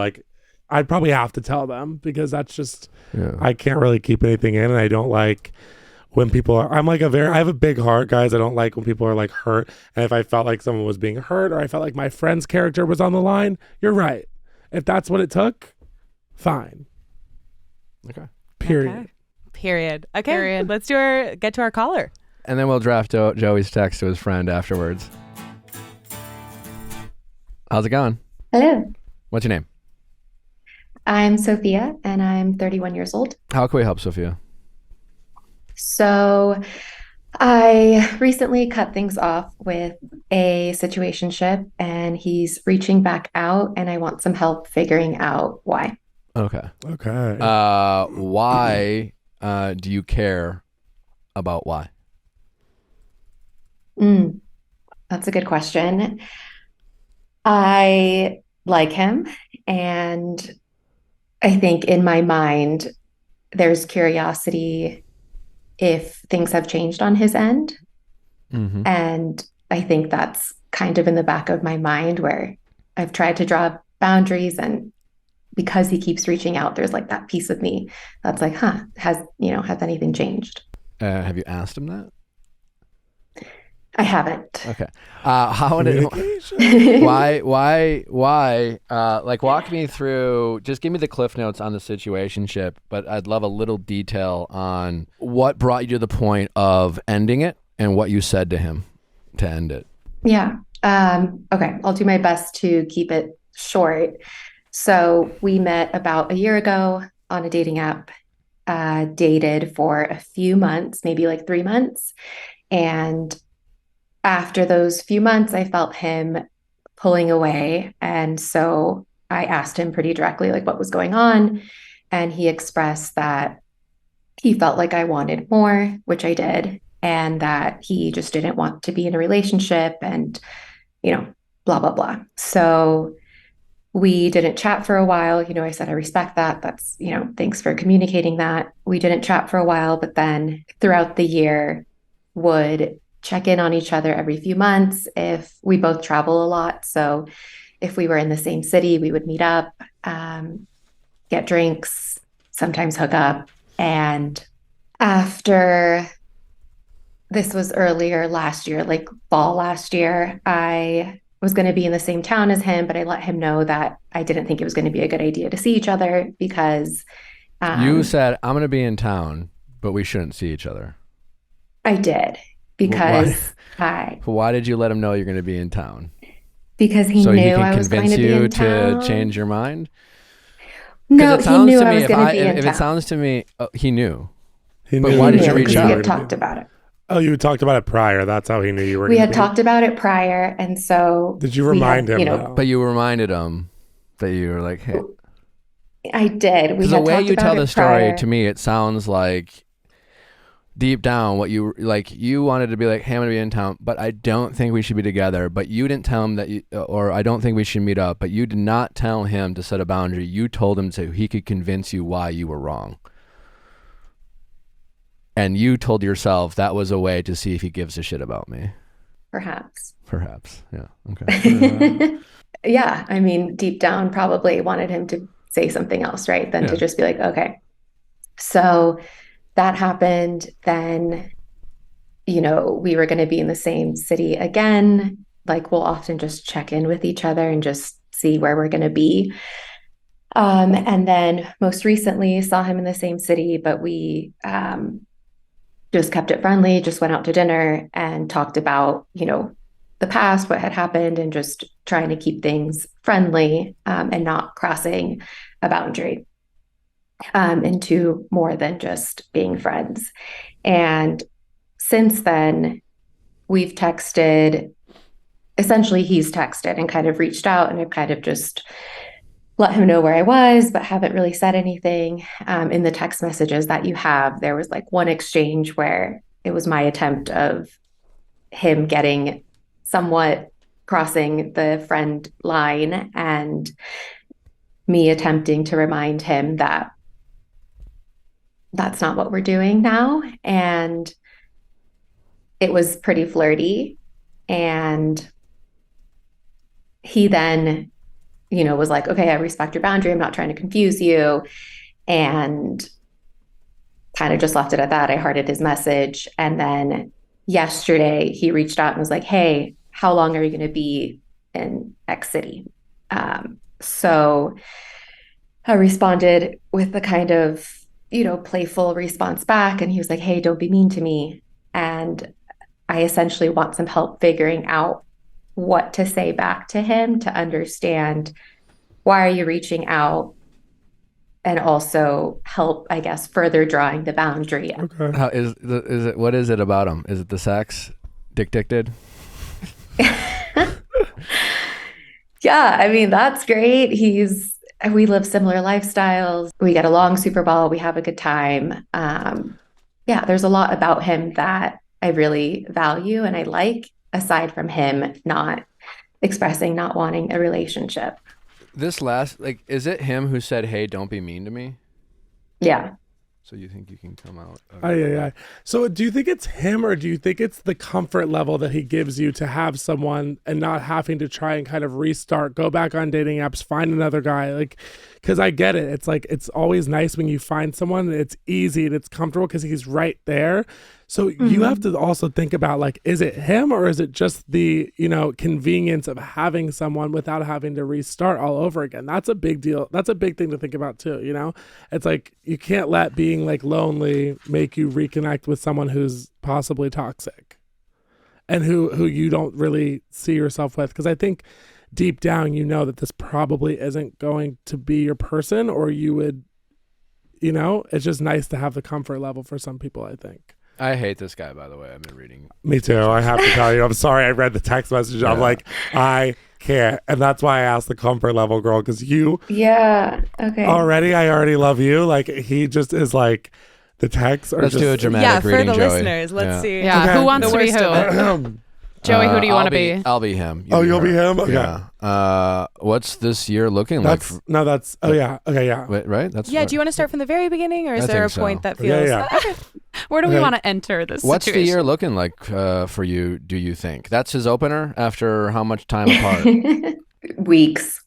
Well, after this, I'm going to blank for a couple days before going back to blank for week mid-December Xmas at my parents. Very detailed. Girl. Yeah. December through February, LA, March, Well, he asked April. about your calendar, and you fucking told him. You gave him basically the Said, "Here are my screenshot of the damn thing. We are in LA from March, April, and then after that, your guess is as You good as mine. basically said, I'm available, whatever you want, whatever you need. I'm Here's here. my itinerary. That was join giving or whatever. available, Where honey. can you fit me in? You were like, listen, your guess is as good as mine. It could be with you if you invite me to come see you. You might have well said, it doesn't matter, where can you fit me in? Yeah. Oh, God. I don't wanna Anyways, spend he part wrote, of this- fun. Come say hi when you're here. Definitely. I'll let you know when I'm there, and I'll see you around. This is after. See if you're around. What boundary did you try to set before? I think the boundaries comes later. Give it. No, give she it a said she little already had bit. set this boundary, and this is him reaching back out. Girl, this is not Yeah. boundary giving. This doesn't sound You're like, a I will be there, and this I'll guy, let you know. This guy does not sound like he even knew that you tried to set a boundary at some point. Well, let's keep going. He says we can say the ice cream pie. I want to hear no, you read we this. can eat ice cream and get naked and have lots of fun with a emoji of I'm just a guy who With a shrug. that wasn't me talking. That was Okay. my penis. And you go I should probably keep my clothes on, but we can still have fun and eat ice cream. Girl, it's he's not going to Boo, win it. no fun. He says, pourquoi? What? He's I French know now? I'm boring now. I've just learned a lot. And I'm not out You're of not boring. You just don't want to like be his sex slave. Yeah. Yeah. You just like to keep him on that like 1 little inch of a leash, and then hopefully it's not 1 inch, but that little like 1 inch of the leash, and you want to like let it. I know what you're doing. I know I'm being naughty. And this motherfucker has the nerve to say, I respect your boundaries. And then you, honestly, fuck you to yourself. Like, I'm saying fuck you to you. We had because fun. You know what? You're you like, hearted that fucking message. This motherfucker was just like, basically saying, I don't give a shit about you, but I do want to see you naked, and I don't really care about whatever you said, but also like the proof is right here. I honey. respect your boundaries, and you hearted this fucking message. Yeah. I'm so disappointed in you. And I love then you. said we had fun. I think you're wonderful. You're better than this. I love you too. And you said we had fun, didn't we? Which opens up more communication for him to talk about how much fun you have and go into detail. But after he hearted it, he thought it was appropriate to say, I do think about you naked fairly often, though. And the Oh though. my God. The though. It's terrible. Something It's about the terrible, though. fairly isn't often though. it? Dot.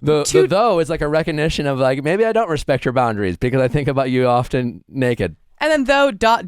Not a period, It's not a in the dot, ellipses. not the period. It's in between. I hope that's And then you I It's a hope fucking that's a situationship of a Fun. punctuation. Didn't we? This is Like we need an exclamation mark to make that even like remotely. I it's do just want to never say thank you for your vulnerability. You're helping other people by letting us roast you. really Because are. we've all pulled this shit. We all Everyone's- have. I mean, we I only know think- this because we've all pulled the same shit with guys. Like for real, Totally. I've done it all the time, and I know Yeah. exactly where it's coming And from. then you said we had fun, didn't we? Seeking that validation. I mean, here's the thing. You've made this relationship all about sex.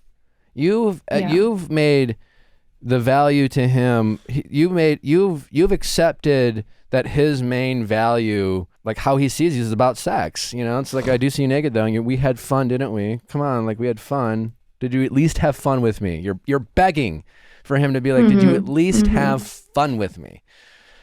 Wait, I'm confused. What's going on in the next thing? Because So the he's next saying was that like later. He's saying that.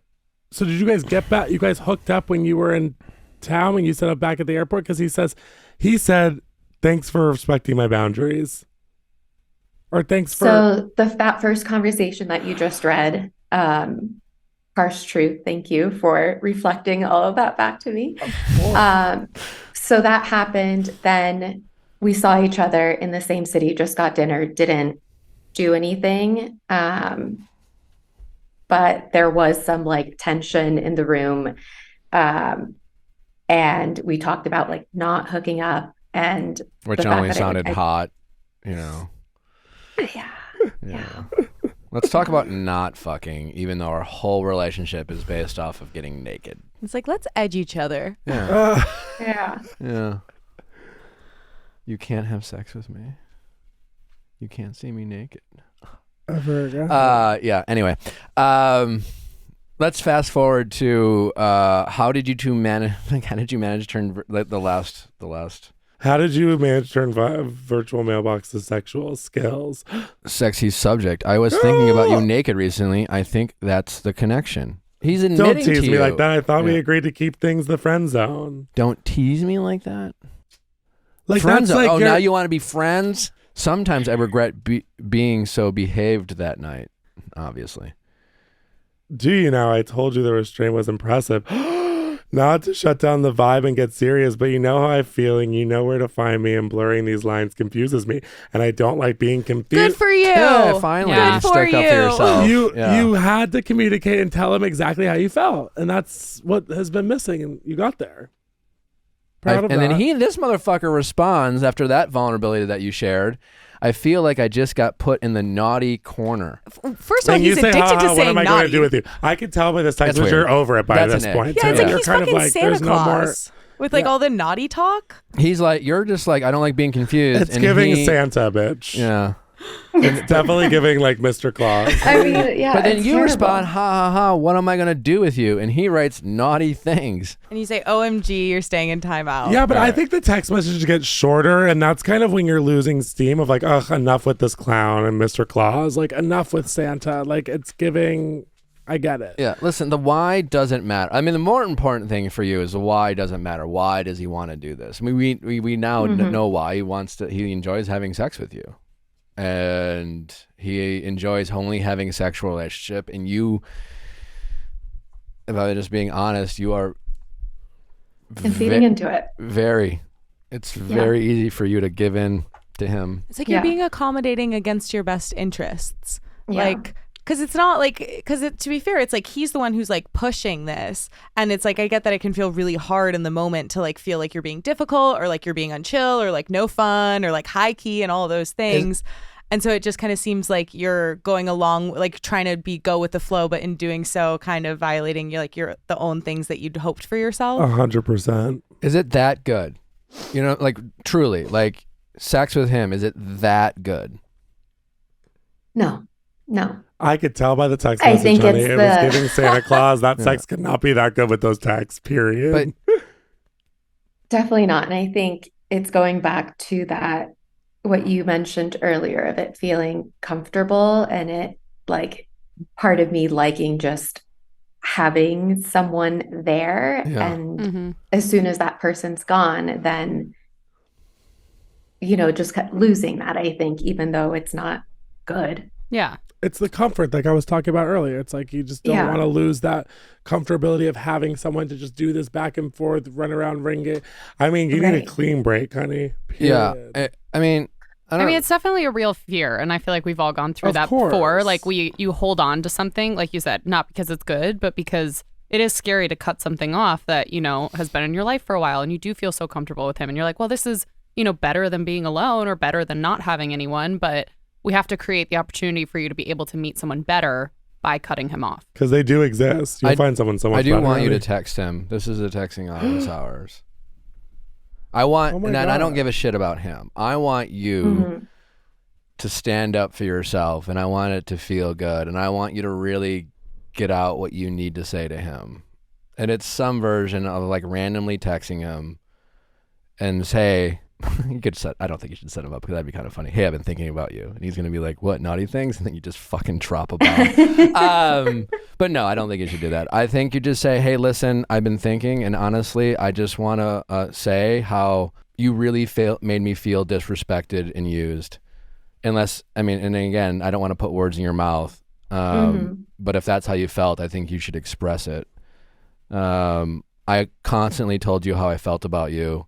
I constantly told you that I wanted more from you, and you constantly turned our relationship into sex, and it made me feel less than, and I didn't deserve that, and please don't ever reach out to me again unless you're willing to, treat me like someone you respect.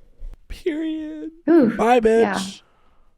Yeah. Bye, bitch. You could just tell him exactly how he made you feel. And I think you need to say that to him. And I think you need to really say exactly how you feel without worrying about how he's going to receive it. Because every other time before now, every text you've sent, there's been a level of, what is he going to think about what I say? How is this going to impact it? How does this affect my chances with him? This is for you. That's the point of the message. Yeah. Can you do that? I can. And I think I needed all of this said very bluntly so that it's kind of just like a wake-up call. It's in your face. Like, what are you doing? Shut this down. Like you say you want. Have you read these text messages to yourself? I mean, it was just when I was screenshotting them to send them over to you. Yeah, it's not great. And it's not what I say I want, right? It's not, but it's mirroring the action to match what I say I want and actually following through with it and being okay letting those crumbs go and seeing what else is out there versus having this guy who clearly doesn't match what I want just there in the background. And listen, I don't think this guy's a horrible fucking person, and you played a role in this, guys can be sexual in nature and dirty talk is fun, and you were just very available and generous and kind of you played a role in this whole relationship being about sex, and Yeah. any awkwardness and so like when the few times you stood up for yourself, he immediately went to dirty talk. Yeah. It was like, oh, this is awkward and weird, and I'm gonna try to go I'm gonna go back to what I'm comfortable with, and that is like, oh, am I being naughty? Because he wasn't used to that or uncomfortable with it, and then immediately after that, you responded in kind. It was like, oh, well, I don't know what I'm gonna do with you. Like, he immediately just, oh, you know what I'm saying? Like, that was the default, and you played along with it.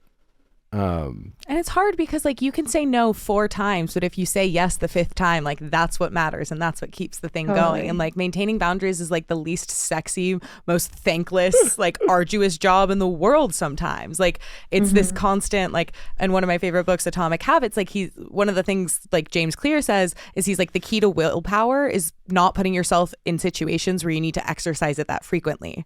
And so it's like, this was a situation where you constantly needed to exercise willpower. And it seemed like you were successful sometimes, but it didn't matter that you were successful sometimes, because whenever like it did kind of like creep in and go back in that like sexual tone that you weren't into, then that's like what kind of like continues the cycle of it. And I think it'll honestly feel good for you to not have that in your life. I like had a similar thing where I had this situationship friendship with this guy that I'd known for a long time, and it was always like sexy. And I finally at one point was saying like, hey, without going into detail, I just went through something where like I can't engage in this anymore because I'm like completely shut down. So we need to like X this from our friendship. And he wasn't able to do that. And it was like a huge violation to me because I was like, I told you that I just went through something traumatic and you continued to prioritize being sexual and having this be like weird, sexy time over me. So I will be blocking you on everything. Please do not reach out. We're done. And it was like the most, it's great because I don't have to see his name pop up on my phone. Like it's done. Then Yeah, I would do a good block, honestly. You don't even have to let him know you did, but you don't want to have to see him, his name, his number, his pictures, his Instagram, his stories. Like, it's just easier that way. Sometimes you need a clean ass break. Period. I'd love to see you stand up to him though. Yeah, for yourself. you must. Yeah. You must. You must. And then block him. Say what you need to say for you, and then you block him. Don't even let him respond because it doesn't really matter what he has to say now. This is for you. So once you do that, block. I just want to be clear that I'm done, and it's annoying, and like just please stop reaching out. Like it's like you said, it's gotten to a point where it's just like kind of relentless and upsetting, and yeah, you clearly don't like even the idea of like staying friends. Like, are you even treating me like a friend right now? Totally. Yeah. You know? Wow, he's treating you like an asset. Yeah. And I feel like we and it just have makes me to sad. turn all those questions into statements because it's not a question of are you treating me like a friend? He's not. Yeah. He's literally treating you as like a sexual object. Yeah, being like, I've communicated like what, like I've communicated, I don't know, like boundaries or like something. Like I've communicated like the only way that this could work for me. It's clear you don't want that, but you continue to push. And honestly, like I don't really want to be friends anymore because like this is not how I want a friend to treat me after I communicate boundaries. You made me feel less than. You made me feel used. Yeah. And as such, I will be ending our relationship. I think that the baseline of the whole message should just be like, you made me feel less than. I put in, what I thought it was for this or whatever it is, but I deserve more and I want more for myself, and you don't fit into that, and I don't want you to reach out anymore, and I don't want any communication because you're not serving me anymore, and I want more and you're not it. And I think it needs to be along those lines. You don't have to say like, I've tried and I put in this effort and I've relentlessly. It just needs to be like, listen, it's at the end of the rail. It's at the end of the road. You're not serving me anymore. I deserve better. I know I deserve better. I have to take care of myself right now, and you don't fit into that. And it might be harsh for him to hear, but he doesn't deserve more than that because he's looking at you as a sex object and not as someone who's looking for what you're looking for. So at that, you should tell him that. And I think that you should block him after that. You don't have to tell him you're blocking it, but ask him to not reach out to you anymore, because the plot twist is he probably will reach out to you again, and you're going to have to see the name. So you have to be able to to block him. And I'm not an advocate of blocking all the time, but I think in this case, send that text message for you, make yourself feel better, and then and give yourself the time. And if a year from now you're still thinking about him, which by the way, no, because you're gonna find someone who's giving you exactly what you want. I can already like feel it. I'm like a witch, bitch. But like this is gonna help kind of jumpstart that. Trust me. Period. Do not wait for the response. Yeah. Because then he's just gonna try and make you feel like he wasn't doing. He'll make these you things. try to feel bad. He's He gonna did make you that try and earlier feel in this bad, message. It and was, you deserve better. I'll be honey. like, don't be mad so at I'm me. back in the naughty corner. Like, He's gonna give you something Santa Clausy again. I just know it. So like, he'd be like, this is kind of sexy. Like, ooh, like fuck me. Like, I think it needs to be like a one and done situation. You have to promise us that because you need to do you and like move on with your life and focus on you. But if you're sitting around waiting, like, ooh, like what's he gonna say? You're playing the game again automatically. So you've done that. You've waited for his responses. You've gotten his shit. He was like, you gotta just do it and then block. You also have to hold yourself accountable to like not give it. You know, if down the line he a year later or whatever like figures out how to get a hold of you and is like, I'm a different person and I want to be with you and a lot of yada yada. Like, if you know, it just can't be about sex. No. Yeah. No. Put it in your own words, but I would send it today. I'd send it as soon as we get off the phone Rip with us. the Band-Aid off. And then honey. pat yourself on the back and be proud of yourself. Get yourself a cocktail. Go buy yourself a gift. It's a big deal and it's going to really change your life. And it's going to be amazing. In the for you. future, like, listen, I know it's complicated with guys and shit like that, but I promise you, like, it's as much as we like sex and it's like we like receiving sex and we love receiving the nudes or all. What we love even more is someone who,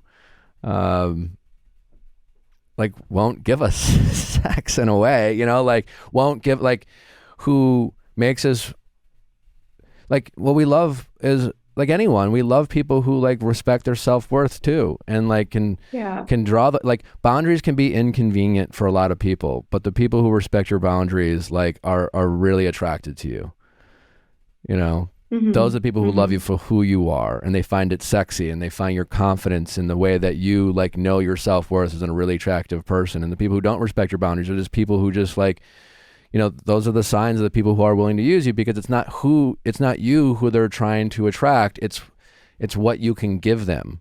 And that's why they find your boundaries inconvenient. And that's why, like, you should see, you just see that as a reflection of them and not you, and we're so afraid to like enforce our boundaries because we're afraid of the people we like won't like us, but we have to see it as it's not them liking us, it's them using us. Think of it as like a new start to your new life, and it's going to be like open up so many doors. Get a drink, buy yourself a gift, go get fucked. I don't know, but like, go have some good sex, get some good dick. You deserve it, babe, period. Yeah. Love it. Thank you. All right. I appreciate Good you luck. all. Good luck. You're going to do great. Amanda will be following up with you in a week for an update. yes. Okay. I can't Sounds wait. good. So you better have sent that text, Yes. girl. Yeah. I will. Don't let us down. We believe in you. Thank you. We really do. You're going to do great. All right. Take care. You got this. Kill it. Bye. Bye. Bye. Woo. That was wild. Work. Joey, you're going to send the text to your friend. Yeah.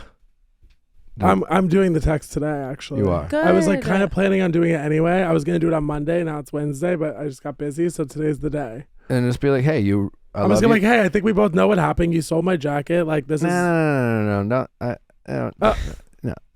We, yeah. You really hurt. I think your first sentence should be, you really hurt me. Okay. Leave with that vulnerability.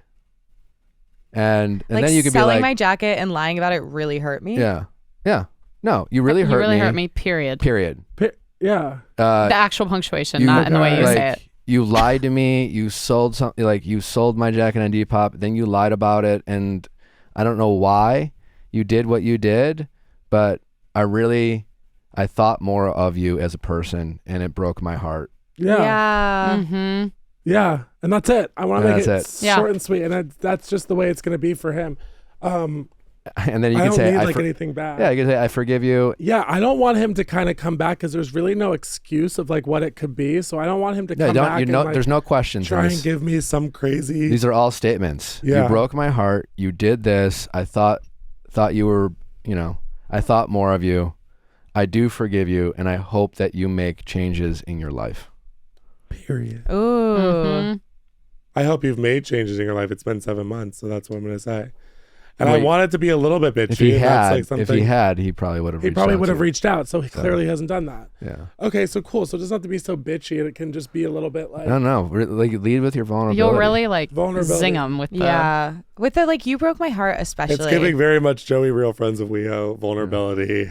We and love it. fuck up. So I'll do that. So send that. Give us an I'm update. sending it. I'll give you guys an update next Great. week. Joey, it's been a pleasure. Thanks for coming Love on. you. So Thank much you, guys. fun. Please let my audience know where they can follow you, all the great stuff you're doing, and plug away. Plug away. Well, you can find me at Joey Zauzig on TikTok, Instagram. All my merch and my face spray coming out in a few weeks is available at joeyzauzig.com. joeyzworld.com as well is coming. And my show, Real Friends of WeHo, every Friday on MTV at 9 p.m. Also available in the iTunes store. Shit's about to get crazy, so watch it and be nice to everyone. nice. It costs $0 to just be nice. There you go. Love you. Thanks for listening, guys. Don't forget to send in those questions at asknick@theviallfiles.com. We'll see you tonight. Better date than never, 9 p.m. Eastern. See you there. Ask Nick next Monday, Bachelor recap, and next Thursday on Going Deeper, Raven Ross from Love is Blind to talk about all the rumors, all the SK rumors, all the drama, what really happened, how it happened, all the crazy details. We have the exclusive. She's only doing this podcast and this podcast only. So fuck y'all. Period. Bye. Bye.